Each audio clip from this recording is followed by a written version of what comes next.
Hi hello నమస్తే welcome to time 24/7. ప్రస్తుతం మనతో పాటు ప్రముఖ సినీ క్రిటిక్ దాసరి విజ్ఞాన్ గారు ఉన్నారు. వారితో మాట్లాడదాం. నమస్తే అన్న. నమస్తే అన్న, ఈ మధ్య చూసుకుంటే ప్రజెంట్ ట్రెండ్ ఏంటంటే హరిహర వీరమల ట్రెండ్ నడుస్తుంది. సో ఇన్ని రోజులు నిధి అగర్వాల్ ఒక్కటి తన వంటి చేతితో ప్రమోషన్స్ మీద వేసుకుని నడిచింది. సో ఇప్పుడు ప్రజెంట్ ఏంటంటే పవన్ కళ్యాణ్ కూడా రాజకీయాలు పక్కన పెట్టేసి మరి నిన్న నుంచి జాయిన్ అవుతున్నాడు. సో హరిహర వీరమల కథ ఎలా ఉండబోతుంది? సో ఈసారైనా పవన్ కళ్యాణ్ బాక్స్ ఆఫీస్ వద్ద హిట్ కొడతారనుకుంటున్నారు? హరిహర వీరమల్ల గురించి ఈ రీసెంట్ డేస్లో మాట్లాడుకోవాలనుకుంటే ఫస్ట్ నెంబర్ 1 నిధి అగర్వాల్ అంతకుముందు యాక్టింగ్ పరంగా పెద్దగా మాకైతే అనిపించాల.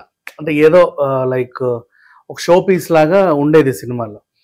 బట్ నౌ ఈ సినిమాలో ఎలా నటించింది అనేది పక్కన పెడితే తన ఎఫర్ట్ నా నిర్మాత సినిమాని నేను నిలబెట్టాలి అని ఒక హీరోయిన్ అయ్యండి మొదటి నుంచి లాస్ట్ రోజు మొన్నైతే ఒక రోజు 16 మందికి ఇంటర్వ్యూలు ఇచ్చిందట. నెక్స్ట్ ఎక్కడ రియాలిటీ షో ఉంటే అక్కడ రియాలిటీ షోకి వెళ్ళి అందులో పార్టిసిపేట్ చేసి చిన్న స్కోప్ ఉన్నా సరే మూవీని ప్రమోట్ చేయడానికి చాలా కష్టపడింది.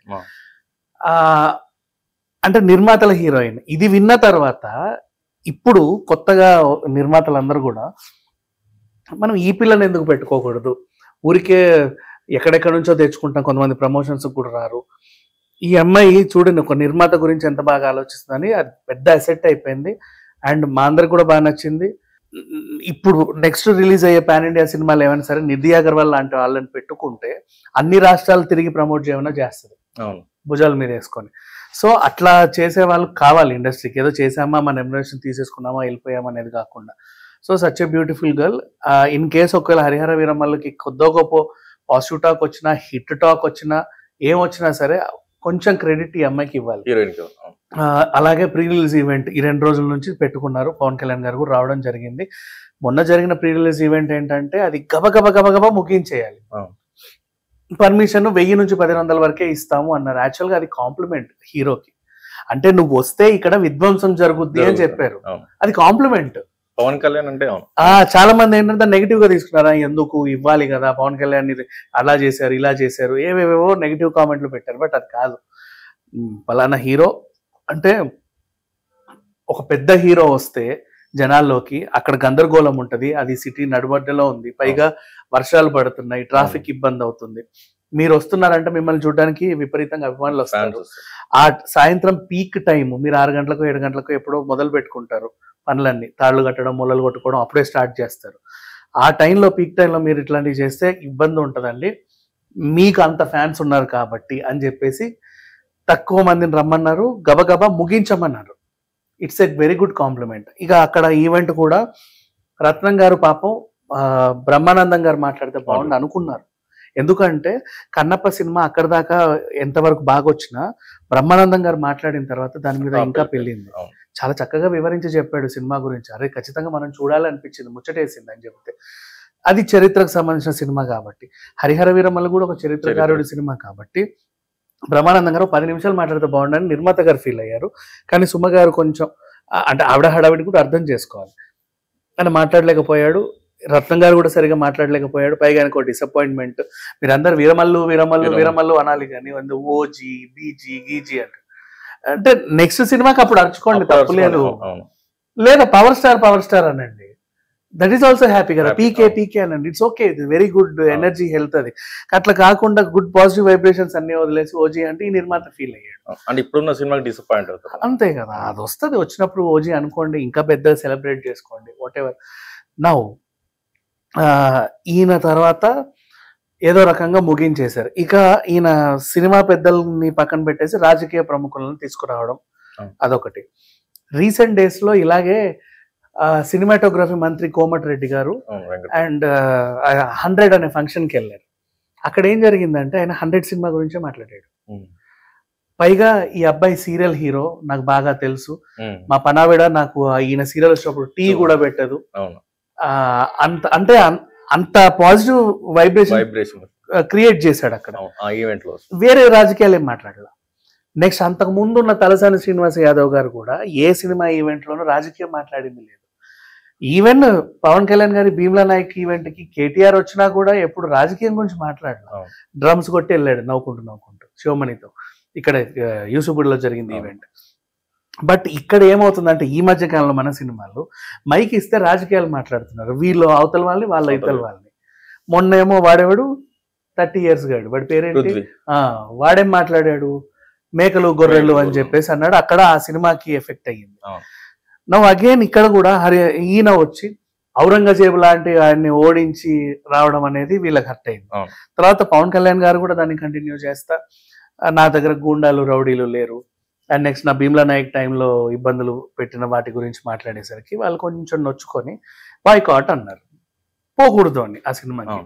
ఎంత కాదనుకున్నా దట్ ఇస్ అంటే అది హెల్తీనెస్ కాదు. మనం సినిమా గురించి అసలు విషయం ఏంటంటే అక్కడ ఎవరికి మాట్లాడే స్పేస్ లేదు. అంత టైట్ షెడ్యూల్ లో కూడా వీళ్ళు రాజకీయాలు 2 డైలాగులు వేసి వచ్చారు. ఇది చాలా విచిత్రం చెప్పాలంటే.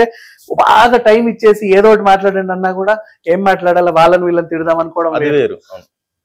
అంత టైట్ షెడ్యూల్ లో కూడా వీళ్ళు అంటే చెప్పాల్సింది చెప్పేసే వెళ్ళారు. నువ్వు ఆ బాయ్కాట్ ట్రెండ్ వీళ్ళు స్టార్ట్ చేసేసరికి వెంటనే మహేష్ బాబు అభిమానులు జాయిన్ అయ్యారు. గుంటూరు కారం టైంలో మీరు మమ్మల్ని ఇబ్బంది పెట్టారు, మాకు ఓ రోజు వస్తుందన్న మేము అప్పుడు అనుకున్నాము, ఆ రోజు ఇదే.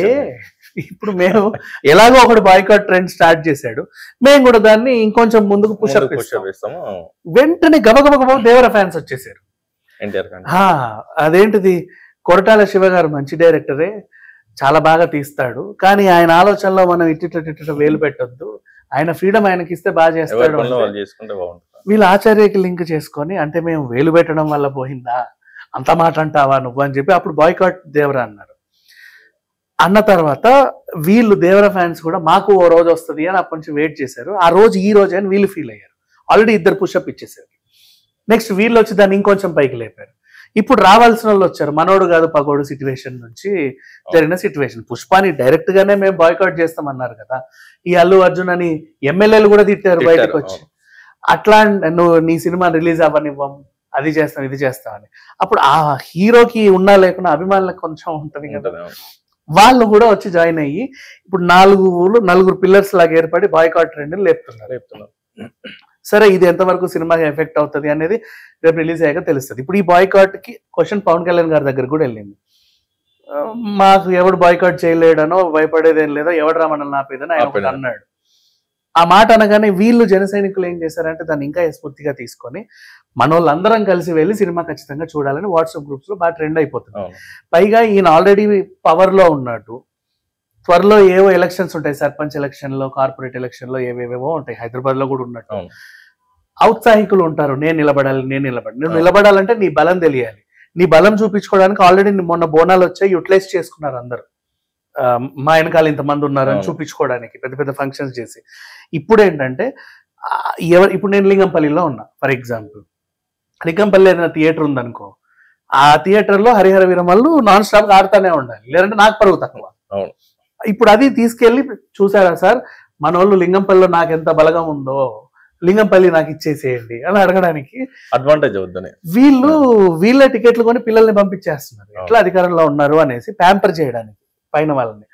అట్లా బుకింగ్ అవుతున్నాయి. ఇప్పుడు మీరు బుక్ మై షో ఓపెన్ చేస్తే చాలా బుకింగ్స్ అవుతున్నాయి. ఐమాక్స్ కూడా ఫస్ట్ 8 గంటలు 4 విడతలుగా రిలీజ్ చేశారు. అవి ఫుల్ అయ్యి ఇంకో 4 అట్లా 12, 10, 8 గంటల షోలే ఉన్నాయి. సో మరలా బుకింగ్స్ అయితే అవుతున్నాయి. ఇంకా సినిమా రిజల్ట్ అనేది రిలీజ్ అయ్యాక మాట్లాడుకోవాలి. అండ్ దీని తర్వాత ఇప్పుడు వీరమల్లుకు ఉన్న ఇంకొకటి ఏంటంటే, ఈ సినిమా హిట్ అవుతుందా ఫ్లాప్ అవుతుందా అనే కూడా మాట్లాడుకుంటున్నారు. సినిమా హిట్ ఫ్లాప్ అనేది ఎవరి చేతుల్లోనూ ఉండదు. అండ్ పర్సనల్ గా నా గురించి చెప్పమంటే, చరిత్రలు చెప్పేవాళ్ళు ఇప్పుడు తక్కువ ఉన్నారు. ఒకప్పుడు ఏంటంటే విచ్చలవిడిగా చరిత్రకు సంబంధించిన సినిమాలే వచ్చేవి. ఇప్పుడు నువ్వు రామాయణం చెప్పు, మహాభారతం చెప్పు, అది చెప్పు ఇది చెప్పు అంటే తీసేవాళ్ళు లేరు. బికాస్ అంత బడ్జెట్, సాంకేతికత అంత డెవలప్ అయింది. ఈవెన్ హరిహర వీరమల్లు టైంలో కూడా అది స్టార్ట్ అయినప్పుడు ఉన్న టెక్నాలజీ ఇప్పుడు లేదు. ఏఐకి ముందు హరిహర వీరమల్లు స్టార్ట్ అయింది.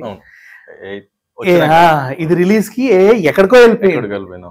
అంటే ఇంకో హరిహర వీరమల్లుని ఇట్లా అంటే రెడీగా సినిమా తీసేలాగా ఆ రేంజ్ కి వచ్చింది. సో టెక్నాలజీ చాలా ఫాస్ట్ గా డెవలప్ అయిపోతుంది ఈ రోజుల్లో.